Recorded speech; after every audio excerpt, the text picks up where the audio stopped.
CSAT deal करूंगा आप लोग का, जो पीएससी का पेपर है उसका सीसेट का जो पेपर होगा वो डील करूंगा। तो सीसेट के सीधे वही क्वेश्चंस करेंगे जो पीएससी में पूछे जा रहे हैं, बहुत ज्यादा बेसिक क्वेश्चंस को डील नहीं करेंगे, सीधे उन्हीं क्वेश्चंस को डील करेंगे जो पीएससी में बने हैं पिछले 3 सालों में, और उन क्वेश्चंस को डील करेंगे तो कहीं ना कहीं बेसिक आपका ऑलरेडी क्लियर हो जाएगा।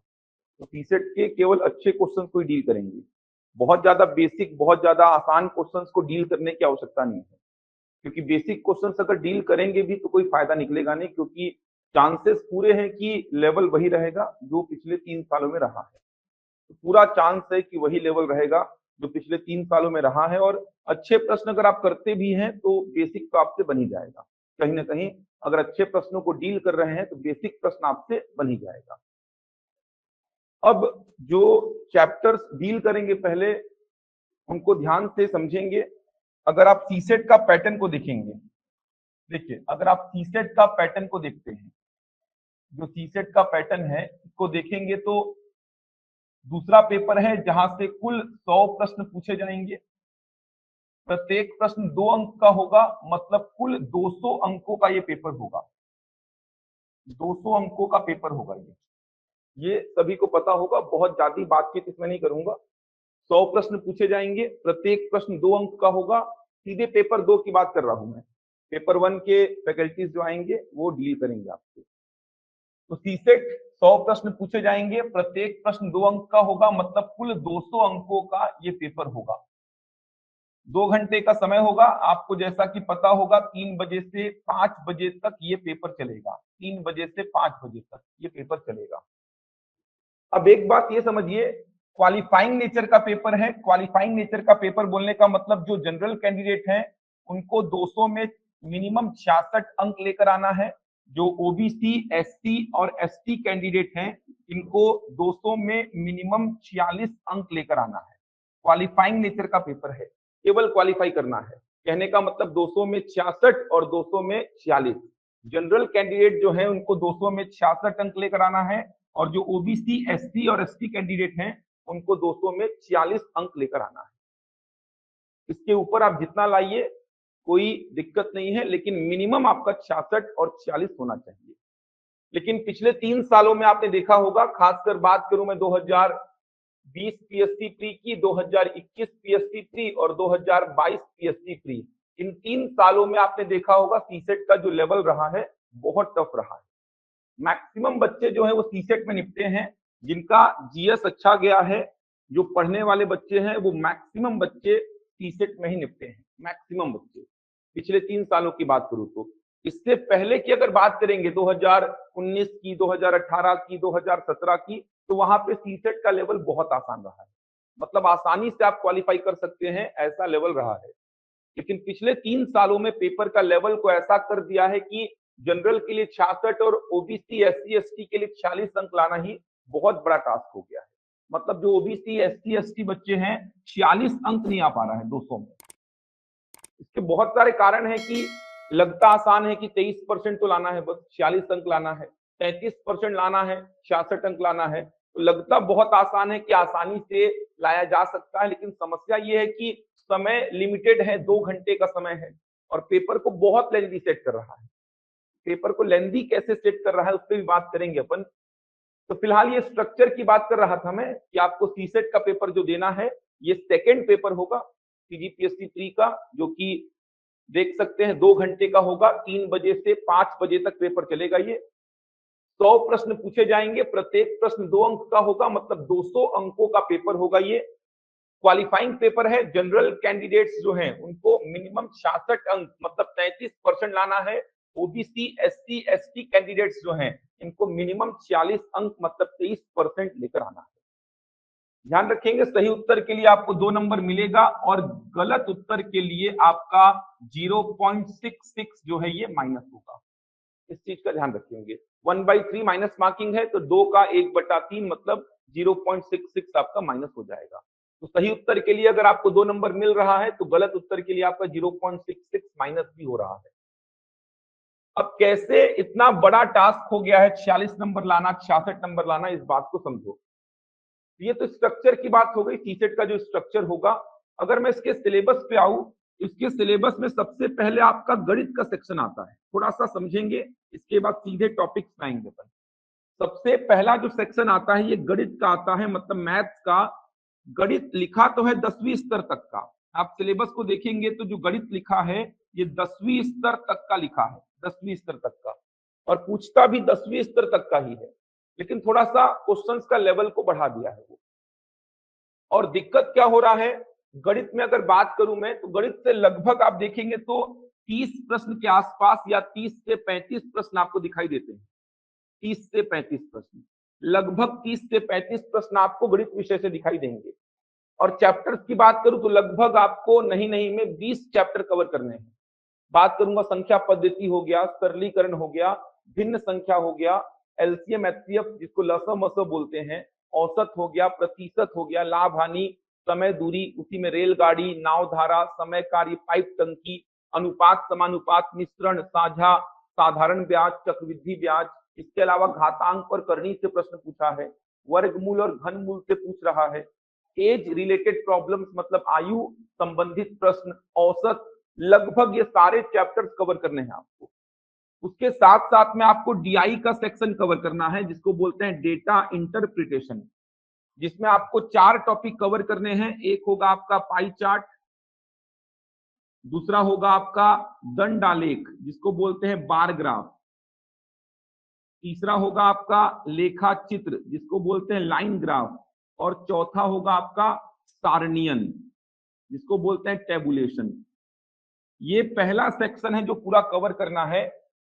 पहली समस्या तो ये बन गई है पिछले 3 सालों में डीआई का जो वेटेज है उसको कम कर दिया है। पहली समस्या ये है, डीआई के वेटेज को कम किया है। थोड़ा सा एनालिसिस बता रहा हूं, उसके बाद स्टार्ट करेंगे पहला टॉपिक। समस्या का विषय क्या है पिछले 3 सालों में, तो पहला विषय ये है समस्या का, डीआई के वेटेज को कम कर दिया है।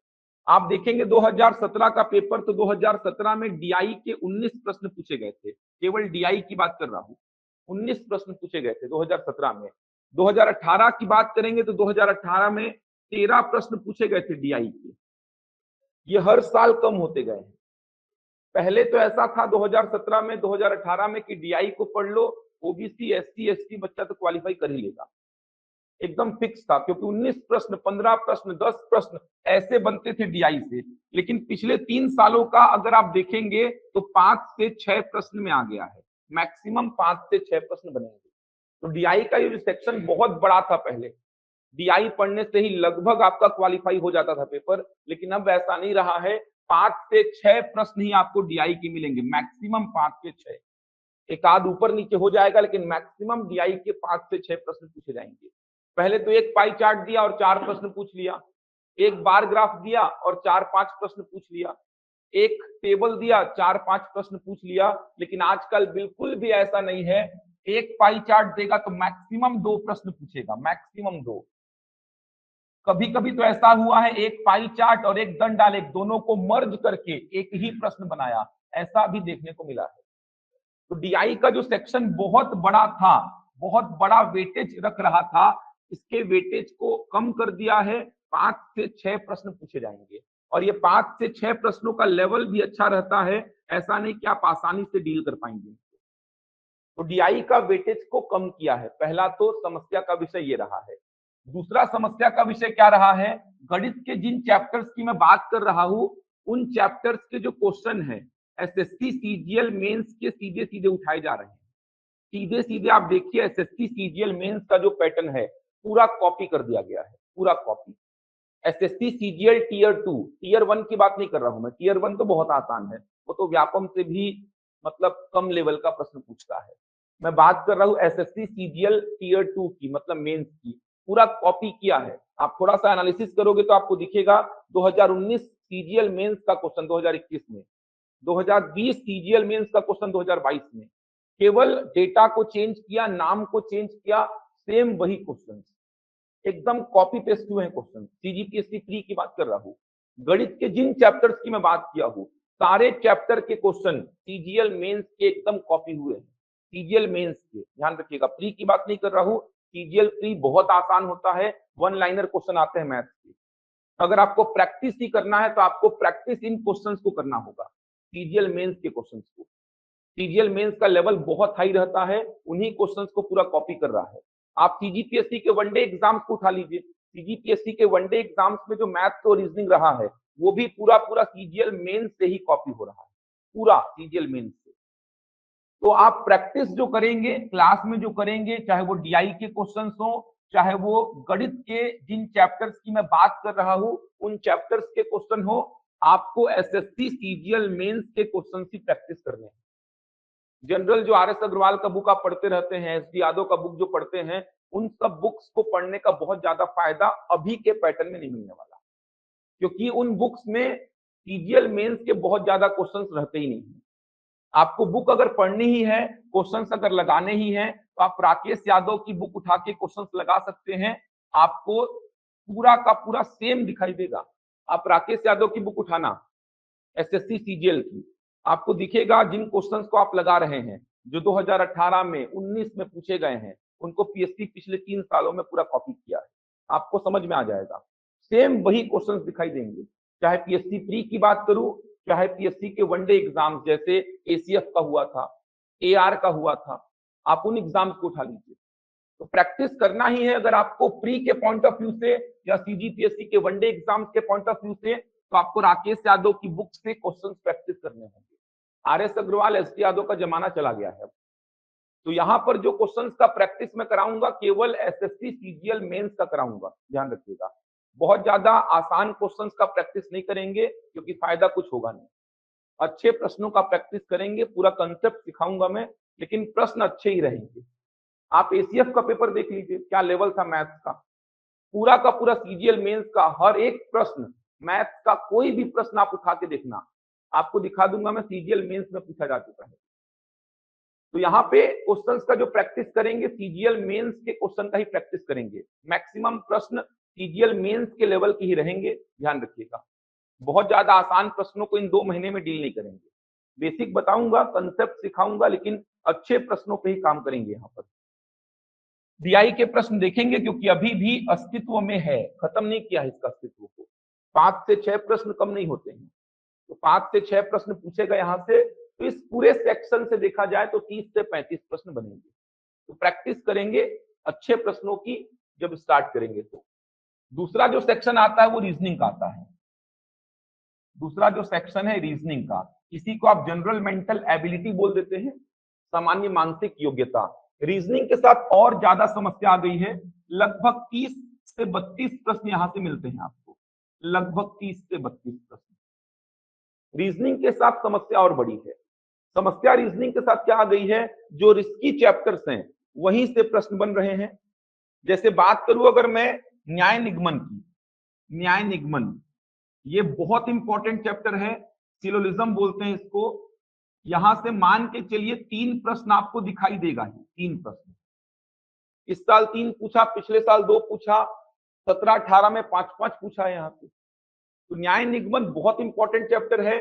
और दिक्कत क्या हो रहा है न्याय निगमन के साथ में, आप बैंकिंग का जो एग्जाम देखेंगे, बैंकिंग का जो एग्जाम देखेंगे आप, बैंक पीओ का, बैंक क्लर्क का, वहीं से पूरे न्याय निगमन के क्वेश्चन उठ रहे हैं। पिछले साल का पेपर देखिए कैसे कैसे स्टेटमेंट आए थे, कुछ ए बी हैं। ये पिछले साल के पेपर की बात कर रहा हूं, केवल कुछ ए बी हैं, केवल कुछ ए बी हैं, केवल ए बी है, केवल ए बी है, ऐसे स्टेटमेंट पूछे गए हैं। अब आप उठाएंगे दीपक कुमार, जैसा कि छत्तीसगढ़ के बच्चे वही पढ़ते हैं, दीपक कुमार का बुक, दीपक कुमार के बुक में ना तो ये स्टेटमेंट मिलेगा ना तो ये स्टेटमेंट मिलेगा। कथन की बात कर रहा हूं, नए नए कथन को ला रहा है। तो ये नए कथन जो दिख रहे हैं आपको, ये बैंकिंग के एग्जाम्स में पूछे जाते हैं। जैसे आप छत्तीसगढ़ के बच्चों से पूछिए जो पीएससी की व्यापम की तैयारी कर रहे हैं, उनको कुछ ए बी है और केवल कुछ ए बी है, इन दोनों में अंतर ही नहीं पता होगा। क्योंकि दीपक कुमार की बुक में या साधारण बुक जो उठाएंगे रीजनिंग की, उसमें कुछ ए बी है और केवल कुछ ए बी है, ये दोनों कथन नहीं मिलने वाले। आप न्याय निगमन में केवल ये सब चीजें पढ़ते हैं, कुछ ए बी है, सभी ए बी है, कोई ए बी नहीं है। लेकिन आजकल जो प्रश्न पूछ रहा है पूरा बैंकिंग लेवल का पूछ रहा है। बैंकिंग का पेपर उठाएंगे आप, बैंक पीओ का, बैंक क्लर्क का, ऐसे कथन मिल जाएंगे आपको। पता है डिफरेंस क्या होता है? कुछ ए बी है और केवल कुछ ए बी है। कैसे डायग्राम बनेगा? अगर कुछ ए बी है तो इसका डायग्राम कैसा बनाएंगे आप? ऐसा बनाएंगे। कुछ ए बी है, इसका डायग्राम ऐसा बनता है। केवल कुछ ए बी है, इसका कैसे बनेगा? केवल कुछ ए बी है। इंग्लिश में बोलते हैं some A are B, only a few A are B. दोनों में फर्क अगर समझेंगे इंग्लिश में, some A are B, only a few A are B और ओनली ए इज बी। तीनों कथन पिछले साल पूछे गए थे, आपने देखा होगा। कुछ देश राज्य हैं, ऐसा एक प्रश्न आया था। केवल राज्य जिला है, केवल कुछ जिला ये हैं, ऐसा एक प्रश्न देखना। पिछले साल का ही प्रश्न है ये 3 कथन दिया था। केवल आपको ये कथन का जानकारी है, इन दोनों का डायग्राम कैसे बनेगा पता ही नहीं। निष्कर्ष देखना, निष्कर्ष कैसे आ रहे हैं? सभी ए के बी होने की संभावना है, सभी ए के बी होने की संभावना है। इस प्रकार के निष्कर्ष आ रहे हैं, मतलब संभावना वाले निष्कर्ष, पॉसिबिलिटीज वाले निष्कर्ष आ रहे हैं। तो दिक्कत यह है कि ये सब चीजें आपको जो जनरल बुक्स आप पढ़ते हैं रीजनिंग की, उसमें नहीं मिलते। पिछले साल 2 प्रश्न पूछा गया था, दोनों ही प्रश्न इस प्रकार के थे जो कि आपने कभी पढ़े ही नहीं होंगे, कभी देखे ही नहीं होंगे। तो न्याय निगमन के 2 से 3 प्रश्न फिक्स है आएंगे, और न्याय निगमन को आपको रेडी करना होगा बैंकिंग के लेवल का, बैंकिंग के लेवल का। यहाँ पर एसएससी की बात नहीं कर रहा हूं मैं, बैंकिंग के लेवल की बात कर रहा हूं। बैंक पीओ का, बैंक क्लर्क का एग्जाम देखिए, उसमें जो प्रश्न आते हैं, उसमें जो भी प्रश्न आपको न्याय निगमन के दिखेंगे, वही प्रश्न आपको प्रैक्टिस करने हैं। ऐसा निष्कर्ष आपने कभी देखा नहीं होगा सभी ए के बी होने की संभावना है, सभी ए के बी नहीं होने की संभावना है। समझ आ रहा है? कुछ ए के बी नहीं होने की संभावना है, ऐसे निष्कर्ष आ रहे हैं। तो प्रॉब्लम कर रहा है, पिछले साल की बात कर रहा हूं मैं, ज्यादा दूर नहीं जा रहा हूं। पिछले साल पूछा गया था इसी प्रकार के प्रश्न को। ये समस्या है, 2-2, 3-3 प्रश्न पूछ रहा है, छोड़ दे रहे हैं बच्चे, इसीलिए बाहर हो रहे हैं। ऐसे कर करके पूरा पेपर ही ब्लैंक हो जा रहा है। ये पढ़ेंगे, बहुत इंपॉर्टेंट है, और पूरा एडवांस लेवल का पढ़ाऊंगा, पूरा एडवांस लेवल का डायग्राम के माध्यम से पढ़ेंगे। ये सारे कथन आप देखेंगे, सारे कथनों को शामिल करेंगे। तो रीजनिंग में पढ़ेंगे, और रीजनिंग ही आपका कहीं ना कहीं बेड़ा पार लगाएगा। रीजनिंग ऐसा टॉपिक है जो आपका बेड़ा पार लगा देगा। और ये सब पढ़ाऊंगा, देखना। कोई भी लेवल उठा लो आप, बैंकिंग का उठा लो, चाहे एसएससी का उठा लो, सब बनेगा आपके। ये सारे कथन बताऊंगा क्या होते हैं। इसके बाद अगला जो चैप्टर है जहां से प्रश्न बनने की पूरी संभावना होती है, पहली परीक्षण। पहली परीक्षण, पजल टेस्ट। यहां से भी 2 से 3 प्रश्न पूछ रहा है, 2 से 3 प्रश्न फिक्स से पूछ रहा है। और दिक्कत क्या है? बहुत बड़ा पहेली दे रहा है, मतलब पजल पूरा 1 पेज का दे रहा है। उस 1 पेज को पढ़ने में ही समस्या आ जा रही है। आधा पढ़ते हैं बच्चे, छोड़ देते हैं, पूरा पढ़ते ही नहीं। आधा पढ़े, 2-4 मिनट खर्चा भी कर दिए, और आउटपुट भी 0 है आपका। ऐसे पूरा समय निकल रहा है। इस बात को समझिए, दिक्कत कहाँ आ रहा है। लगता बहुत आसान है कि 40 नंबर 66 नंबर लाना है, लेकिन समस्या क्या आ रहा है? न्याय निगमन का 3 आया, छोड़ दिए, क्योंकि इस लेवल को आपने कभी देखा ही नहीं है, और बनाए तो गलत बनाए हो आप। उसके बाद पजल का एक पूरा पजल लिखा हुआ है 1 पेज का, आप पढ़ना स्टार्ट किए, आधा पढ़े, आधा पढ़े, कंडीशंस इतनी सारी आ गई, आप बीच में ही छोड़ के अगले प्रश्न में आ गए। 3 प्रश्न छूट गए, इसके साथ में आपने 4-5 मिनट खर्चा कर दिया पजल को जबरन पढ़ने में, केवल अपनी मानसिक संतुष्टि के लिए कि पढ़ तो लेता हूं एक बार, बिना पढ़े छोड़ने में मेरा मन नहीं मान रहा है, तो पढ़ लेता हूं, लेकिन पूरा पढ़े भी नहीं, लगभग आधा पढ़े, छोड़ दिए। आउटपुट भी 0 आ रहा है और समय भी खर्चा हो रहा है। ऐसे करते करते पूरा पेपर ब्लैंक हो रहा है। बैठक व्यवस्था की बात करूंगा, देखे होंगे इस बार का जो प्रश्न आया था बैठक व्यवस्था का, सीटिंग अरेंजमेंट का, देखे होंगे। पूरा 1 पेज का प्रश्न था, 10 लोग को बैठाने बोला था, और समस्या ये था आधे लोग का मुंह उत्तर की साइड है, आधे लोग का दक्षिण की साइड है। यहां से 2 से 3 प्रश्न आने की पूरी संभावना है। ये सारे रिस्की चैप्टर हैं, और इन तीनों चैप्टर का जो तैयारी आपको करना है, ये 3 चैप्टर जो लिखे हैं, इन तीनों चैप्टर का जो तैयारी आपको करना है, ये बैंकिंग लेवल का करना है। एसएससी में इनका बहुत ज्यादा रोल नहीं है। इन 3 चैप्टर्स का जो तैयारी करेंगे वो बैंकिंग लेवल का करेंगे, मतलब बैंकिंग के क्वेश्चंस को उठाएंगे, बैंक पीओ का, बैंक क्लर्क का प्रश्न उठाएंगे इन चैप्टर्स को डील करने के लिए। आप क्योंकि देखेंगे बैंकिंग का पेपर को, तो ये 3 चैप्टर भरे होते हैं उसमें। न्याय निगमन से 5 प्रश्न फिक्स है, पजल से 5 से 7 प्रश्न फिक्स है, बैठक व्यवस्था से 5 से 7 प्रश्न फिक्स है। बैंकिंग में ये 3 चैप्टर बहुत बड़ा वेटेज रखते हैं, उन्हीं क्वेश्चंस को पीएससी दे रहा है। आप बैंकिंग का पेपर देखे होंगे, दिए होंगे, उन्हीं क्वेश्चंस को पीएससी कॉपी कर रहा है। तो गणित पूरा का पूरा सीजीएल मेंस का क्वेश्चन का पैटर्न चलेगा। रीजनिंग के 3 चैप्टर आप देखेंगे तो बैंकिंग का जो लेवल है प्रश्नों का, वही प्रश्न उठाएंगे अपन प्रैक्टिस करने के लिए। इसके बाद अगर आगे बढ़ेंगे तो जो चैप्टर्स पूछ रहा है उसमें है सांकेतिक भाषा। सांकेतिक भाषा इसको बोलते हैं कोडिंग डिकोडिंग। यहां से 2 प्रश्न मिनिमम पूछेगा, मिनिमम 2 प्रश्न। इसी से मिलता जुलता एक और चैप्टर है अंग्रेजी वर्णमाला। अंग्रेजी वर्णमाला एक आध प्रश्न यहां से मान लीजिए, ये दोनों एक ही चैप्टर हैं, दोनों को साथ में ही पढ़ा जाता है, सांकेतिक भाषा और अंग्रेजी वर्णमाला। अब दिक्कत क्या है समझना, सांकेतिक भाषा कोडिंग डिकोडिंग का चैप्टर आप छोड़ के जाते हैं कि वहीं पे देखेंगे, जो भी होगा वहीं पे पढ़ेंगे, लेकिन ऐसा बिल्कुल नहीं है। आपको अप्रोच बनाना पड़ेगा सांकेतिक भाषा के लिए।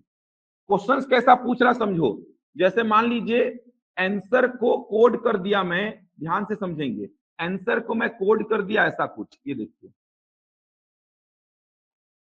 ध्यान से समझिए, आंसर को मैं कोड क्या कर रहा हूं, ऐसा कुछ कोड कर रहा हूं, आंसर का ये कोड कर दिया मैं।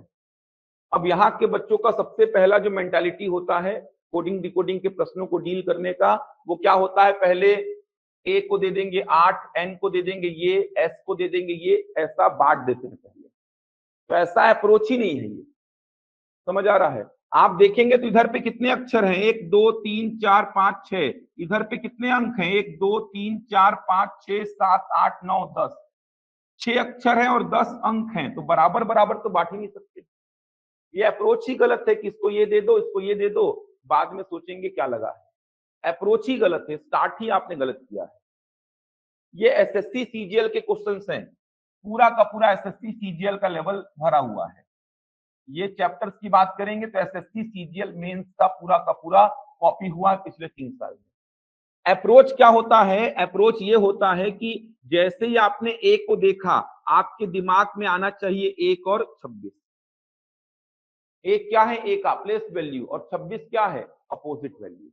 1 और 26 में से कुछ दिखा क्या, नहीं दिखा, लेकिन 8 दिख रहा है। ये 8 क्या है, 26 के अंकों का टोटल। समझ आ रहा है। तो इत्तेफाक नहीं है कि 8 दिखा और 8 क्या है, 26 में 2 और 6 का टोटल, मतलब ये 8 में किसको दूंगा, ए को। और कैसे लॉजिक लगा है, ए का जो विपरीत वैल्यू होता है उसके अंकों का टोटल है ये 8। उसके बाद एन को देखा तो मेरे दिमाग में याद आना चाहिए 14 और 13। 14 क्या है, एन का प्लेस वैल्यू, और 13 क्या है, विपरीत वैल्यू। तो ये 14 दिखा तो ये 14 में किसको दे दिया, एन को। क्या है ये, एन का प्लेस वैल्यू। उसी प्रकार एस को देखा तो मेरे को याद आना चाहिए क्या, 19 और 8। 19 क्या है, प्लेस वैल्यू, और 8 क्या है, विपरीत। 19 दिखा तो दे दिया एस को प्लेस वैल्यू। डब्ल्यू देखा तो मेरे को याद आना चाहिए 23 और 4। 23 क्या है, प्लेस वैल्यू, और 4 क्या है, विपरीत वैल्यू। क्या दिखा, 23, तो डब्ल्यू को दे दिया मैं 23। उसके बाद ई दिखा, ई को देखकर याद आना चाहिए क्या, 5 और 22। 5 और 22 में से कुछ है क्या, नहीं, लेकिन 4 है, और ये 4 क्या है, 22 के दोनों अंकों का टोटल। इसको मैं दे दिया किसको, ई को। आर को देखा तो मेरे को याद आना चाहिए 18 और 9। 18 प्लेस वैल्यू और 9 विपरीत। क्या लिखा है, प्लेस वैल्यू। ऐसे देना है आपको। अब इसके बाद क्या लॉजिक लगाएंगे, तो आपने देखा कि सर ए का अपोजिट का टोटल है, उसके बाद एन का प्लेस वैल्यू, एस का प्लेस, डब्ल्यू का प्लेस, ई का फिर से अपोजिट का टोटल है, और आर का क्या है, प्लेस। तो क्या खास बात है सर ए और ई में कि इसका अपोजिट का टोटल किया हूं और बाकी सबका प्लेस वैल्यू लिखा हूं। तो ए और ई में खास बात क्या है, ए और ई क्या है, स्वर है। ए और ई क्या है, स्वर। तो लॉजिक क्या निकल के आया, कोड को डिकोड आपने कैसे किया कि जो स्वर हैं उनका विपरीत वैल्यू का टोटल लिखना है, और जो व्यंजन है उनका प्लेस वैल्यू लिखना है। ये अप्रोच होता है प्रश्नों को डील करने का। देखना पिछले साल का पेपर को उठा के, ऐसा ही प्रश्न मिलेगा आपको। इस साल का पेपर देख लो। तो ये लेवल है पीएससी का वर्तमान का। ऐसे प्रश्न आपको दिखेंगे सीजीएल मेंस में। ये 2 चैप्टर जो लिखा हूं एक ही मान के चलिए, इसको सीजीएल मेंस के क्वेश्चंस को ट्राई करेंगे। अब ऐसे क्वेश्चंस आप उठा लीजिए, आपको नहीं मिलेंगे भाई दीपक कुमार, मैं बुक का बुराई नहीं कर रहा हूं, लेकिन वर्तमान के पैटर्न को वो संतुष्ट नहीं कर रहा। उन क्वेश्चंस को करके जाइए, आपको बिल्कुल भी एग्जाम में वैसे प्रश्न नहीं मिलेंगे जैसे बुक में दिए। आपको कौन से क्वेश्चंस प्रैक्टिस करने हैं वो सिखा रहा हूं आपको। अगर इन दोनों चैप्टर्स का प्रैक्टिस करना है तो सीजीएल मेंस के क्वेश्चंस को उठा लीजिए आप। ऐसे क्वेश्चंस आ रहे हैं सीजीएल मेंस में। पिछले साल 2 प्रश्न पूछे गए थे सेम इसी पैटर्न के, आप उठा लीजिए पिछले साल का पेपर पीएससी का। ये अप्रोच होता है, जैसे ही एन को देखा दिमाग में 14 और 13 तुरंत आना चाहिए। 14 प्लेस वैल्यू और 13 क्या विपरीत। जैसे डब्ल्यू को देखा 23 और 4 तुरंत मेरे दिमाग में आना चाहिए। ये अप्रोच होगा, कराऊंगा प्रैक्टिस। रीजनिंग देखना, ये सारे चैप्टर्स बनेंगे आपके, ये सारे रिस्की चैप्टर हैं, क्योंकि कोड को डिकोड नहीं कर पाए, खत्म हो गया चैप्टर। समझ आ रहा है? पजल को सॉल्व नहीं कर पाए, खत्म हो गया, बना ही नहीं पाओगे 3 प्रश्न। बैठक व्यवस्था को अरेंज नहीं कर पाए, खत्म हो गया। न्याय निगमन का ये सब लेवल पढ़ना पड़ेगा। इसके बाद और जो प्रश्न पूछे जा रहे हैं, किन चैप्टर से पूछे जा रहे हैं समझो। इसके बाद मैं बात करता हूं सादृश्यता। ये पिछले 2-3 वर्षों में हर एग्जाम का एकदम पसंदीदा चैप्टर बन गया है।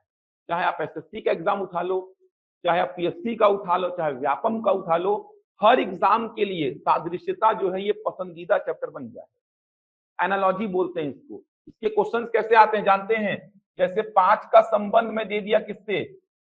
8 से। अब मैं पूछ लिया कि 9 का संबंध किससे होगा। ये होता है सादृश्यता, एनालॉजी बोलते हैं इसको। समस्या बहुत बड़ी है, लॉजिक नहीं मिला तो खत्म काम आपका। 3 प्रश्न पूछा था इस साल, देखे होंगे आप लोग।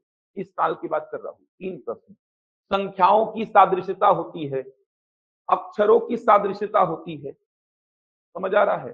शब्दों की सादृश्यता होती है। शब्द में जैसे कोई देश दे दिया, उसकी मुद्रा दे दिया, दूसरा देश दे देगा, उसका मुद्रा आपको पता होना चाहिए। कोई देश दे दिया, उसकी राजधानी दे दिया, दूसरा देश दिया, उसका राजधानी आपको पता होना चाहिए। तो वो सब कम बनते हैं, ऐसे प्रश्न बन रहे हैं। तो आपको समझना होता है कि 5 और 8 में जो संबंध है वही संबंध 9 का किसके साथ में होगा। 5 का संबंध 8 से किस प्रकार है, वही संबंध 9 का किसके साथ होगा। सबसे कॉम्प्लिकेटेड हो जाता है ये, क्योंकि आपको प्रश्न सेट करने वाले के दिमाग में जाना है। आप बोलेंगे 5 में 3 जोड़ा तो 9 में 3 जोड़ दो, मिलेगा ही नहीं ऑप्शन में 12। समझ आ रहा है? आपको लगेगा 5 में 3 जोड़ा है तो 9 में 3 जोड़ दो सर, नहीं मिलेगा। 5 में 2 का गुणा करके 2 घटाया तो मैं 9 में 2 का गुणा करके 2 घटा दूंगा, नहीं मिलेगा ऑप्शन में। मैं क्या लॉजिक लगाया था? मैं 5 का क्यूब किया था, कितना होता है 125, और इसके अंकों को जोड़ दिया था। ये देखो, ये संबंध था 5 और 8 में। समझ आ रहा है? तो आपको क्या करना होगा? 9 का क्यूब, समझ आ रहा है? 9 का क्यूब क्या होता है? 729। 729 के अंकों को जोड़िए, 9 7 16 2 18। इसका आंसर क्या बनता? 18। यहां तक पहुंचना है आपको। अब आप 5 में 3 जोड़ रहे हैं, ये फालतू वाला काम कर रहे हैं, बच्चों वाला काम, जो कभी आपने सादृश्यता को पढ़ा ही नहीं है। कभी ऐसा काम कर रहे हो कि 5 में 3 जोड़ रहा हो। क्योंकि जब इसका प्रायोरिटी लिस्ट पढ़ेंगे आप, इसके लॉजिक्स का प्रायोरिटी लिस्ट पढ़ेंगे, तो प्रायोरिटी लिस्ट में पहला जो प्रायोरिटी आता है वो आता है अभाज्य संख्या का। मतलब अभाज्य संख्या का लॉजिक सबसे पहले ढूंढने का कोशिश करो। लेकिन पीएससी जो मैक्सिमम प्रश्न पूछा है वहां पे लॉजिक किसका लगता है? वर्ग, वर्गमूल, घन, घनमूल का। सबसे ज्यादा लॉजिक किसका लगता है? वर्ग, वर्गमूल, घन, घनमूल का। सबसे पहला प्रायोरिटी लिस्ट में आता है अभाज्य संख्या का लॉजिक, वर्ग, वर्गमूल, घन, घनमूल का लॉजिक। इसके बाद कहीं आता है भाग, गुणा, जोड़, घटाओ, एकदम लास्ट में। पीएससी का ही प्रश्न बता रहा हूं आपको। 7 का संबंध दिया था वो 336 के साथ, 11 का संबंध पूछ लिया था। 2020 पीएससी प्री का प्रश्न है, देखे होंगे।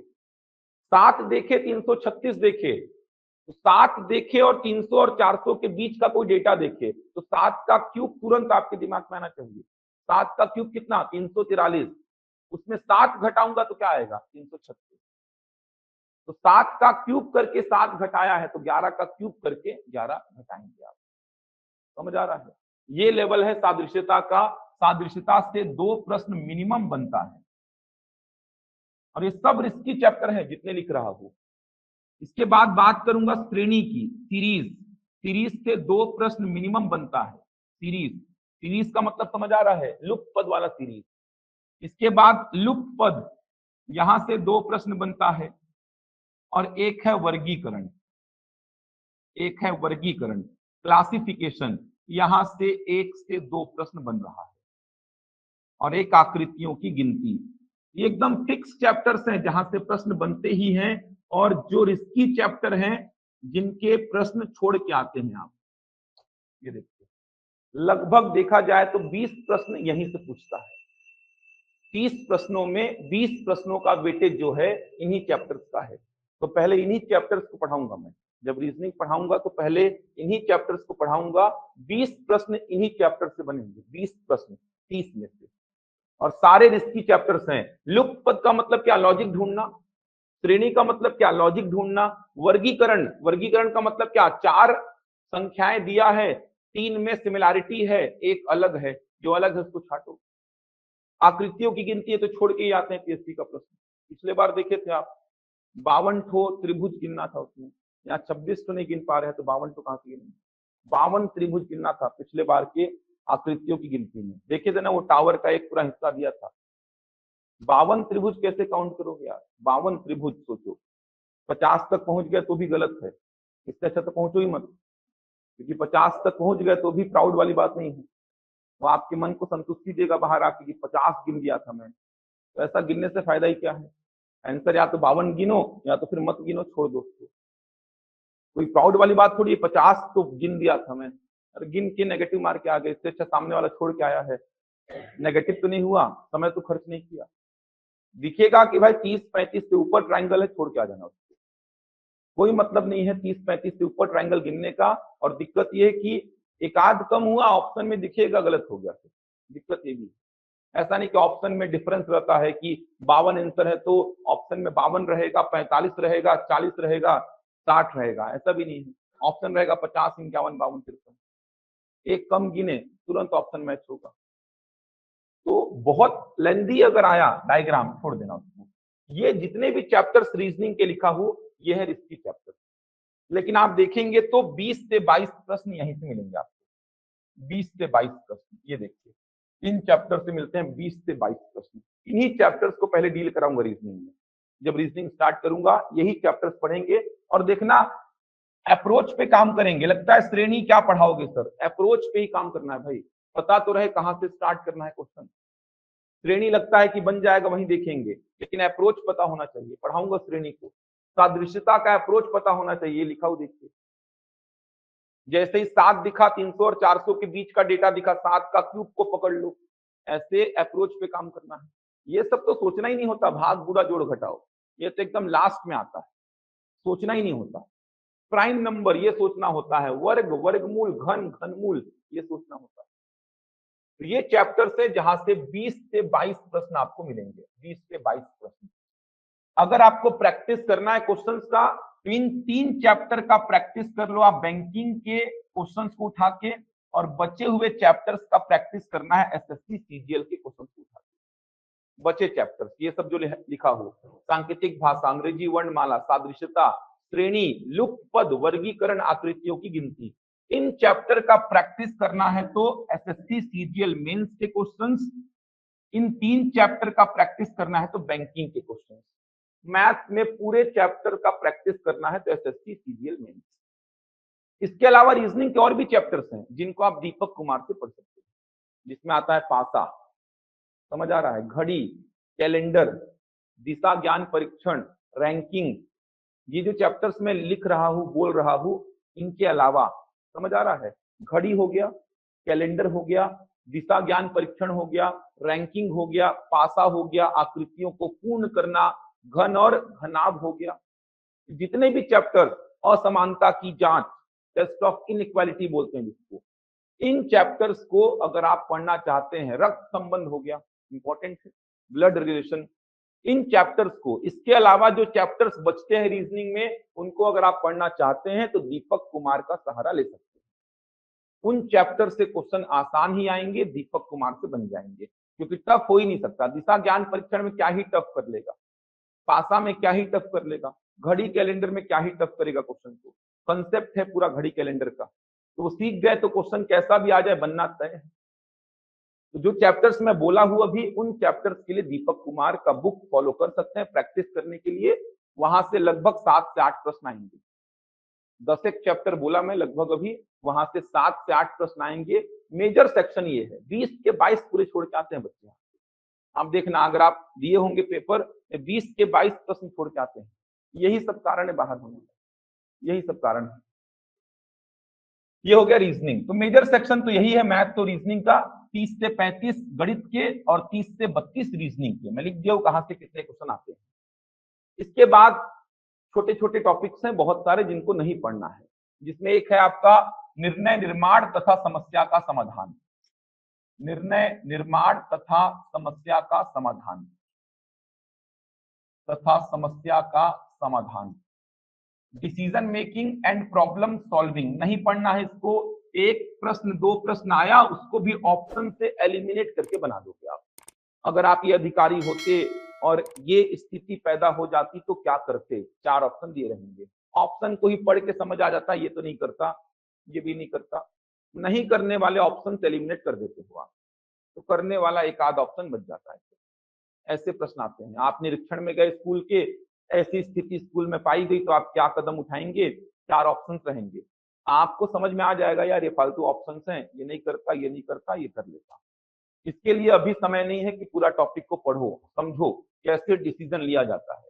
ये पोस्ट में जाने के बाद काम आता है, तो पहले पोस्ट मिलने तक का मेहनत करना पड़ेगा उसके लिए। निकालने के लिए इंपॉर्टेंट नहीं है, पीएससी प्री निकालने के लिए, सीसेट का पेपर निकालने के लिए इंपॉर्टेंट नहीं है। इसको छोड़ देना, मत पढ़ना, इसको बिल्कुल मत पढ़ना। 1 से 2 प्रश्न आएगा और बन जाएगा वो। इसके बाद एक और छोटा सा टॉपिक है संचार और पारस्परिक कौशल। संचार और पारस्परिक कौशल, कम्युनिकेशन एंड इंटरपर्सनल स्किल। इसको भी छोड़ देना, नहीं पढ़ना है इसको भी। पिछले 3 सालों में यहाँ से एक भी प्रश्न नहीं पूछा है। 2017 में 8 प्रश्न पूछा था यहाँ से, 8 प्रश्न। 2018 में 5 प्रश्न, लेकिन पिछले 3 सालों में इसको हटा ही दिया है, एक भी प्रश्न नहीं आ रहा है। कम्युनिकेशन फीडबैक क्या होता है, इनपुट क्या होता है, आउटपुट क्या होता है, समझ आ रहा है, यही सब चीजें। वर्बल कम्युनिकेशन कौन सा है, 4 को आपको एक्टिविटी दिया रहेगा, इसमें से वर्बल कौन सा है, नॉन वर्बल कौन सा है, पढ़े होंगे ना communication. Verbal communication, non verbal communication, feedback क्या है, इनपुट क्या है, आउटपुट क्या है। लेकिन पिछले 3 साल में यहाँ से आउटपुट 0 ही है, पिछले 3 साल में। तो पढ़ने की आवश्यकता बिल्कुल नहीं है इसको, बिल्कुल भी नहीं है। ये सब चीजें पोस्ट लेने के बाद काम आती हैं यार, तो पहले पोस्ट मिले तो उसके बाद काम आएंगे सब चीजें। तो ये सब चीजें पोस्ट निकालने के काम नहीं आएंगी, पोस्ट लेने के बाद आपकी एक्टिविटी यही सब रहती है। इसीलिए इसको रखा है प्री के सीसेट में।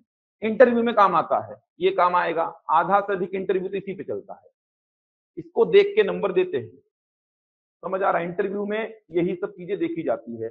डिसीजन मेकिंग कैसा है आपका, आपका कम्युनिकेशन कैसा है, इंटरपर्सनल स्किल कैसा है आपका। इंटरव्यू में यही सब देख के नंबर देते हैं आपका। आपके नॉलेज को तो कम देखते हैं, ये सब चीजें देखते हैं इंटरव्यू में। अब तो इंटरव्यू में फायदा भी है, 100 नंबर कर दिया है, तो वहां पे भी बहुत ज्यादा गैप क्रिएट नहीं होगा। इसके बाद एक है अपठित गद्यांश, इसको भी छोड़ना ही है। अपठित गद्यांश पिछले 3-4 साल में यहां से भी एक भी प्रश्न नहीं पूछा गया है। पिछले 3 से 4 सालों में एक भी प्रश्न यहां से नहीं बना है। ये तीनों टॉपिक छोड़ के जाने हैं आपको। इसको वैसे भी बच्चे नहीं पढ़ते हैं, और अब तो 2 महीना का समय है तो बिल्कुल नहीं पढ़ना है। एक लास्ट में आता है भाषा, इसको पढ़ लेना भाई। जो बच्चे पिछले 2-3 सालों में निकाले हैं उनको पता है भाषा के दम पे निकाले हैं प्री का पेपर को। पिछले 2-3 सालों में जो प्री का पेपर निकाले हैं, सीसेट का पेपर भाषा के दम पे ही निकाले हैं। कहीं ना कहीं भाषा अगर 0 रहता उनका, तो उनका सीसेट का पेपर नहीं निकलता, ये वो जानते हैं। तो भाषा हेल्प किया है, लेकिन भाषा का भी ठिकाना नहीं है, क्वेश्चन का लेवल को बढ़ा दिया है। हिंदी भाषा और छत्तीसगढ़ी भाषा, हिंदी और छत्तीसगढ़ी भाषा, 30 से 35 प्रश्न यहाँ से बनेगा ऐसा संभावना है। पिछले 5 सालों में 30 से 35 के बीच में पूछा है। 17 में लेकिन बहुत दिक्कत था, 17 में 83 प्रश्न आया था मैथ्स और रीजनिंग से, और केवल 17 प्रश्न आया था भाषा से, केवल 17। लेकिन उसके बाद 18, 19, 20, 21, 22 इन 6 वर्षों में एक पैटर्न सा बन गया है कि भाषा से 30 से 35 प्रश्न पूछेगा ही। अब कौन सी भाषा से कितना आएगा फिक्स नहीं है। किसी वर्ष छत्तीसगढ़ी भाषा भर दिया है, किसी वर्ष हिंदी भाषा को भर दिया है। कॉम्प्लिकेटेड है, जो बच्चे भाषा से अवेयर नहीं है, भाषा उनका ठीक नहीं है, हिंदी भाषा छत्तीसगढ़ी भाषा, उनके लिए दिक्कत वाला पोर्शन है ये। तो यहाँ पर जो कंप्लीट होगा आपका ये कंप्लीट होगा, गणित पूरा और रीजनिंग पूरा। समझ आ रहा है? तो देख सकते हैं ये मैंने एक ओवरव्यू दिया है आपको सिलेबस का। तो लगता आसान है लेकिन आसान बिल्कुल नहीं है, इस बात का ध्यान रखेंगे। रिस्की चैप्टर्स हैं सारे, और मैथ्स के चैप्टर्स जो हैं वो थोड़े कॉम्प्लिकेटेड आ रहे हैं, तो वहां पे समस्या बनी हुई है। चलिए, तो मैथ्स को पढ़ेंगे, रीजनिंग का भी क्लास लूंगा। शेड्यूल एक बनेगा आपका, सप्ताह में 3 दिन 4 दिन मैथ्स रहेगा, 3 दिन 4 दिन रीजनिंग रहेगा। ऐसा एक शेड्यूल बनेगा आपका, क्योंकि रीजनिंग एक ऐसा विषय है जिसके बेसिस पे आप थोड़ा ज्यादा चांसेस है कि प्री का सीसेट निकाल लोगे। रीजनिंग जैसे न्याय निगमन हो गया, जो तरीके बताऊंगा उसको ध्यान रखेंगे तो प्रश्न बनना तय है, बनेगा ही प्रश्न। कोडिंग डिकोडिंग का जो पैटर्न समझाऊंगा उनको ध्यान रखेंगे तो प्रश्न बनेगा ही। लेकिन मैथ्स का भरोसा थोड़ा सा इसलिए भी नहीं है क्योंकि बहुत लेंदी प्रश्न आ जा रहे हैं, कैलकुलेशन भी पॉइंट वाला आ रहा है, तो वहां पर थोड़ा कैलकुलेशन दिक्कत कर रहा है। दोनों को पढ़ेंगे, दोनों का वेटेज भी समान है, 30 से 35 मैथ्स का आएगा और लगभग 30 प्रश्न के आसपास रीजनिंग का रहेगा। डीआई को मिला के बोल रहा हूं, ध्यान रखिएगा, 30 से 35 प्रश्न आएगा इस सेक्शन से, डीआई को मिलाकर 30 से 35 प्रश्न। चलिए, तो जो आवश्यकता है उसी को पढ़ाऊंगा। अब देखिए 3 चैप्टर यहां पे लिख रहा हूं मैं। एक है आपका संख्या पद्धति, दूसरा है सरलीकरण और तीसरा है भिन्न संख्या। ये 3 चैप्टर लिख रहा हूं मैं यहाँ पर। संख्या पद्धति मतलब नंबर सिस्टम, सरलीकरण मतलब सिंप्लीफिकेशन और भिन्न संख्या मतलब फ्रैक्शनल नंबर। इन 3 चैप्टर के क्वेश्चंस एक साथ प्रैक्टिस करेंगे अपन। इन 3 चैप्टर के क्वेश्चन एक साथ प्रैक्टिस करेंगे।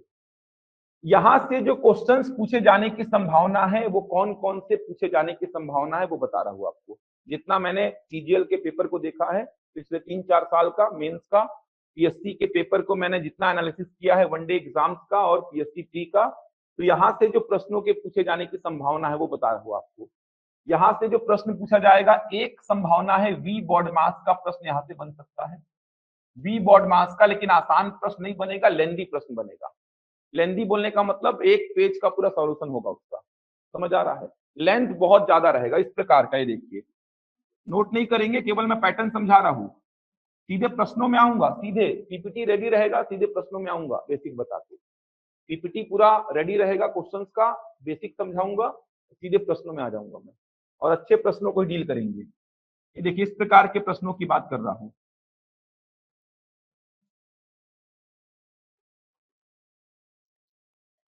देखिए, इस प्रकार का वी बॉड मास का प्रश्न बोल रहा हूं मैं। इस प्रकार का वी बॉड मास का प्रश्न, लेंथ इससे ज्यादा ही हो सकता है, कम नहीं होगा। जो प्रश्न का लेंथ है, मैं कुछ भी डेटा अपने मन से लिखा हूं, मैं आपको बता रहा हूं कि इन 3 चैप्टर को पहले डील करेंगे। इन 3 चैप्टर के क्वेश्चंस का पीपीटी रेडी रहेगा।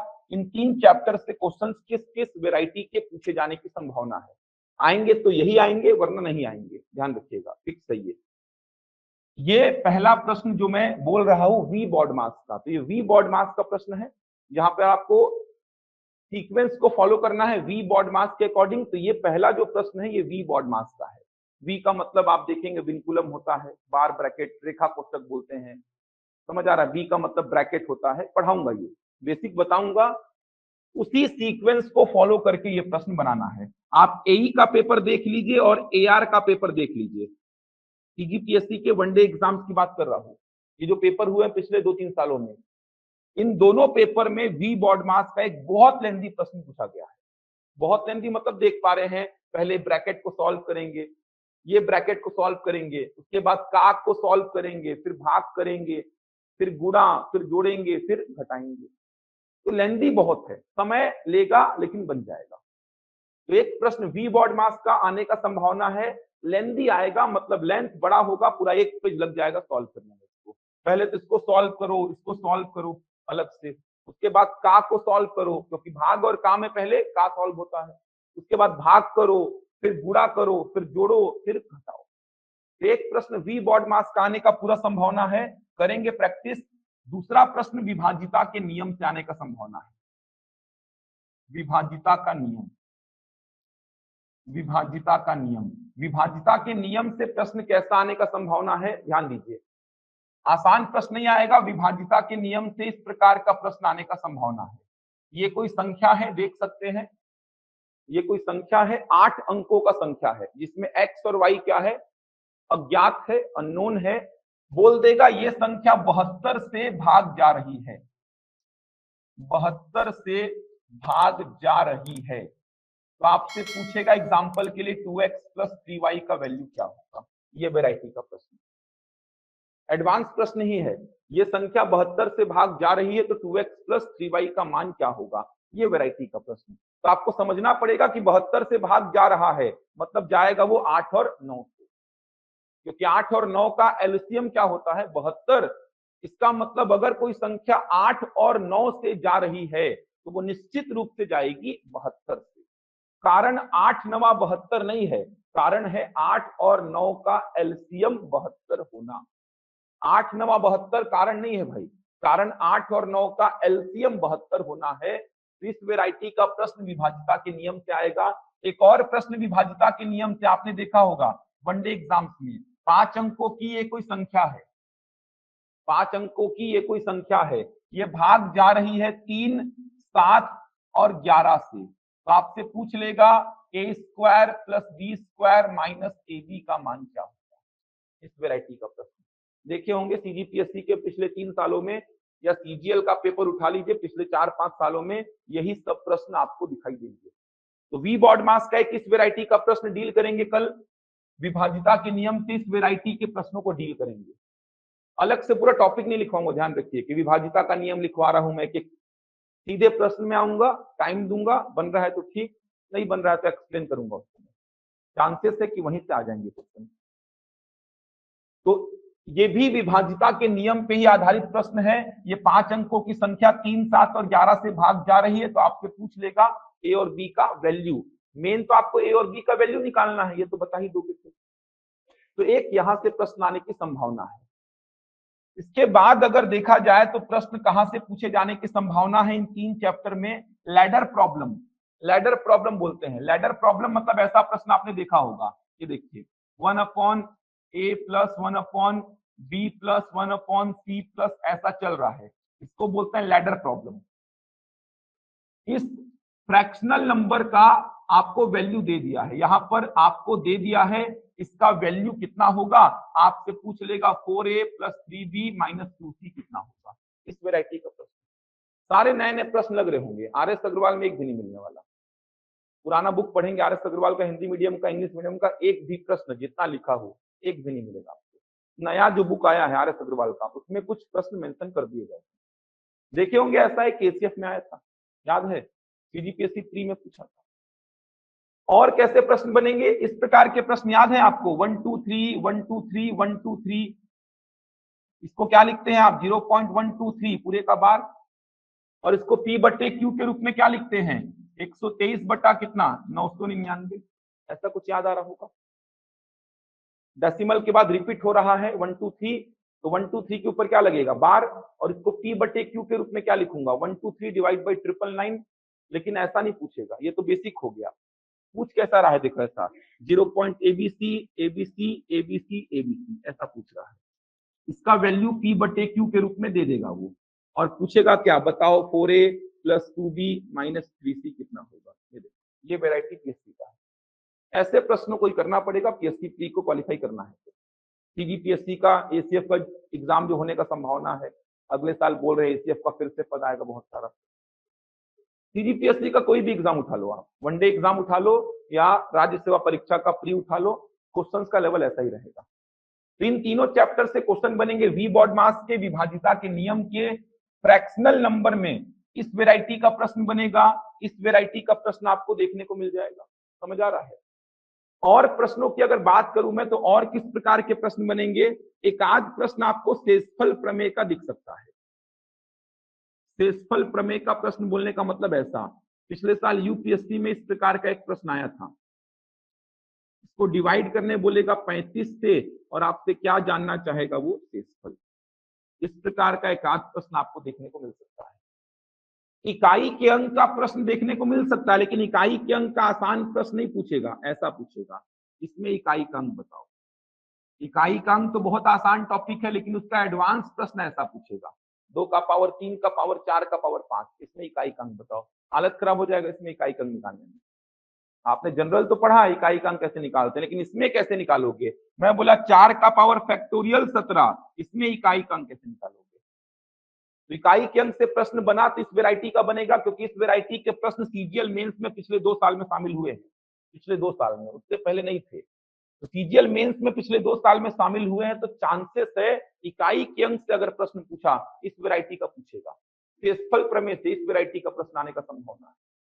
तो ये जो चैप्टर्स में लिखा हूं, 3 चैप्टर्स जिन पे काम कल से स्टार्ट करेंगे अपन, यहां से प्रश्नों का पैटर्न, वी बॉडमास के प्रश्न, विभाजिता के नियम के प्रश्न, शेषफल प्रमेय का प्रश्न, इकाई के अंक का प्रश्न, लैडर प्रॉब्लम, फ्रैक्शनल नंबर का इस प्रकार का प्रश्न, यही प्रश्न बनने की संभावना है। बहुत ज्यादा नहीं बनेंगे, यहाँ से प्रश्न बनेंगे तो इसी में से कोई वैरायटी आपको दिखाई देगा, इसी में से कोई वैरायटी। एक आध प्रश्न 2 अंकों की संख्या पे भी बन सकता है, 2 अंकों की संख्या, 2 अंकों की संख्या पे भी प्रश्न बनता है। 2 अंकों की संख्या आप मानते हैं 10x + y, इस पे भी एक आध प्रश्न बन सकता है। बाकी और कुछ प्रश्न आए संभावना कम है इन 3 चैप्टर से। ये सब पढ़ते हैं आप व्यापम के लिए, पीएससी के लिए, लेकिन लेवल ऐसा नहीं रहता। इकाई का अंक पढ़ते हैं आप, हमेशा पढ़ते हैं, लेकिन लेवल ऐसा नहीं पढ़ते हैं आप शेषफल प्रमेय पढ़ते हैं, लेकिन शेषफल प्रमेय में आप ऐसा पढ़ते हैं बस 67 की पावर 68, इसको डिवाइड कर रहा हूं 66 से, तो शेषफल क्या आएगा। इस वैरायटी का पढ़ते हैं, लेकिन थोड़ा सा चेंज करके इस वैरायटी में आ सकता है। आप पढ़ते हैं ये P/Q में बार वाली संख्याओं को कन्वर्ट करना, लेकिन ऐसा ना पूछ के, ऐसा पूछा भी था, भी पिछले साल की बात है शायद, ऐसा प्रश्न पूछा भी था, देखे होंगे आप। समझ आ रहा है। इतने प्रश्न छूटने वाले रहते हैं कि याद ही नहीं है क्या पूछा है क्या नहीं पूछा। समस्या तो ये, इतने सारे प्रश्न छोड़ते हैं आजकल सीसेट में बच्चे, याद ही नहीं रहता क्या पूछा है क्या नहीं पूछा है। बनाने वाले तो याद रहते हैं क्वेश्चन, छोड़ने वाले प्रश्न याद कहाँ रहते हैं। ये सब छोड़ने वाले ही प्रश्न हैं जो पूछे गए हैं। लैडर प्रॉब्लम ये पूछा है। अब व्यापम और पीएससी में पहले कैसे बनता था क्वेश्चन, ये देखो ऐसा बनता था। इसको आसानी से बता दोगे यार, इसका वैल्यू क्या होगा, इसको बताने में कोई तकलीफ नहीं होगी, इसको बताने में तकलीफ हो जाएगी। समझ आ रहा है। विभाजिता के नियम में इस वैरायटी का प्रश्न बताने में तकलीफ होगी। बच्चे ऐसा प्रश्न पढ़े हैं, ये 2015-16 का प्रश्न, ये संख्या 9 से भाग जा रही है तो स्टार का मान बताओ, ये संख्या 11 से भाग जा रही है तो स्टार का मान बताओ, लेकिन ये संख्या 72 से भाग जा रही है तो 4x + 3y का मान बताओ। ये समस्या पैदा करती है। वी बॉडमास का आसान प्रश्न पढ़े हैं, लेंदी कर दिया है प्रश्न। इन 3 चैप्टर से प्रश्न जो पूछा जाएगा वो इस वैरायटी का पूछा जाएगा जो लिखा है। तो कल इन तीनों चैप्टर के क्वेश्चंस आपके सामने रहेंगे पीपीटी के फॉर्म में। इन तीनों चैप्टर के क्वेश्चन उनको डील करेंगे। समझ आ रहा है। बहुत ज्यादा बेसिक पे चर्चा नहीं करूंगा, ध्यान रखिएगा, बहुत ज्यादा चर्चा बेसिक पे नहीं करूंगा, सीधे अच्छे क्वेश्चन करेंगे। और इस वैरायटी के क्वेश्चन कर लिए तो बेसिक तो बनना तय है, बेसिक तो बनेगा ही। अगर आपने कर लिया 72 से भाग जा रहा है तो 4x + 3y, 2x + 3y, x + y कितना होगा, तो बेसिक तो बनेगा ही। इस वैरायटी के प्रश्नों को करेंगे तो बेसिक बनेगा, ये कर लेंगे तो ये तो बन ही जाएगा। तो कल से स्टार्ट करेंगे, केवल क्वेश्चंस लिखे रहेंगे आपके सामने, उनको डील करना है। समय दूंगा आपको, उसके बाद मैं खुद से बताऊंगा हर एक प्रश्न को। थोड़ा सा मेहनत करना पड़ेगा, टफ क्वेश्चंस को डील करना पड़ेगा, तभी कहीं ना कहीं आपका सीसेट निकलेगा, वरना सीसेट ही रुकता जाएगा आपका। कुछ डाउट है, कुछ पूछना है तो पूछ सकते हैं, कल से स्टार्ट करेंगे। कुछ प्रश्न है मन में किसी के, ऑनलाइन में ये सारी बातें समझा दिया हूँ, कैसे पढ़ेंगे वो बता दिया हूँ। सिलेबस में किन किन चैप्टर्स में काम करना है आपको, अगर आप कोचिंग नहीं भी आते हैं, रेगुलर ज्वाइन नहीं कर रहे हैं, आप केवल डेमो देखने आए हैं, तो आपके लिए थोड़ा सा ये मैं सजेशन दे दिया हूँ कि कहाँ से पढ़ना है, कहाँ से पढ़ना है। तो ये आप कर लीजिएगा। अगर आप नहीं भी आते हैं, सीसेट को अगर आपको पढ़ना है कि कहाँ से पढ़ें, समझ में नहीं आता है, बता दिया हो। यहाँ पे आपको क्वेश्चंस क्लास में निकालने की आवश्यकता नहीं है, मैं निकाल के रखा हूँ पूरे क्वेश्चन, सीजीएल मेंस के भी, बैंकिंग के भी। आपको तामझाम करने की आवश्यकता नहीं है कि आप नेट में सर्च कर रहे हो सीजीएल मेंस के क्वेश्चन, बैंकिंग के क्वेश्चन, वो सब रहेंगे पीपीटी के फॉर्मेट में, क्वेश्चंस आपको मिलेंगे डेली। तो आप इस बैच को ज्वाइन करेंगे तो ये सब तामझाम आपको नहीं करना पड़ेगा, ये मैं निकाल के रखूंगा क्वेश्चन, केवल प्रैक्टिस करेंगे यहाँ पर। और ये थोड़ा सा मैं डिटेल में पढ़ाऊंगा इस बार, रीजनिंग को, रीजनिंग बनेगा देखना, न्याय निगमन का ये सब पढ़ाऊंगा। केवल कुछ ए बी है, इसका डायग्राम ऐसा बनता है कि कुछ ए बी भी है और कुछ ए जो है ये बी नहीं है। कुछ ए बी है और केवल कुछ ए बी है, इसमें क्या अंतर था? जैसे मैं बोला आप लोगों में से कुछ लोग इंजीनियर हैं, कुछ लोग इंजीनियर हैं, केवल कुछ लोग इंजीनियर हैं, केवल कुछ लोग इंजीनियर हैं बोलने का मतलब कुछ लोग ऐसे भी हैं जो निश्चित रूप से इंजीनियर नहीं। समझ आ रहा? केवल लगने से उसका दो दो स्टेटमेंट निकल के आया। कैसे निकल के आया? कुछ लोग इंजीनियर हैं, तो आपने केवल ये बताया कि कुछ लोग इंजीनियर हैं। समझ आ रहा? कुछ ए बी है, मैंने बोला आप लोग बैठे हैं यहाँ पर, कुछ लोग इंजीनियर हैं, केवल कुछ लोग इंजीनियर हैं, दोनों में फर्क क्या आ गया?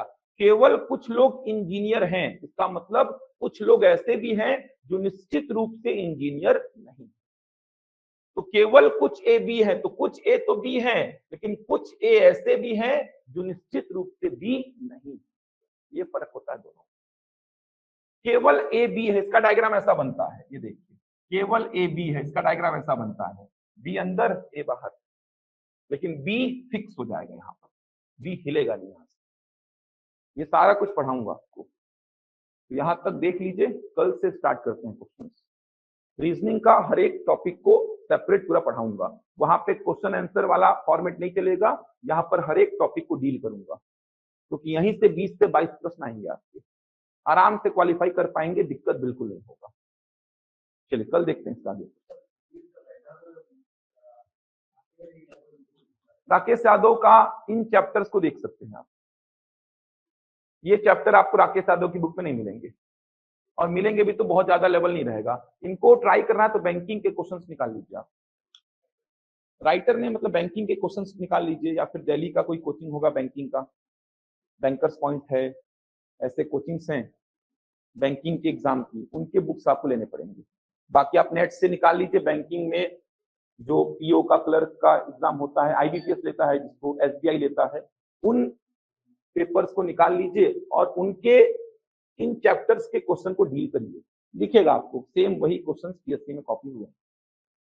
बाकी चैप्टर्स एसएससी सीजीएल मेंस, अगर आपको पीएससी के पॉइंट ऑफ व्यू से पढ़ना है तो व्यापम के लिए आर एस अग्रवाल सफिशियंट है, दीपक कुमार सफिशियंट है व्यापम के लिए, पीएससी के वर्तमान पैटर्न के लिए सफिशियंट नहीं है। चलिए कल देखेंगे इसके आगे, कल करेंगे काम इस पे। और कुछ प्रश्न है किसी का ऑनलाइन में, ऑफलाइन में किसी का प्रश्न है तो पूछिए। चलिए कल देखेंगे फिर।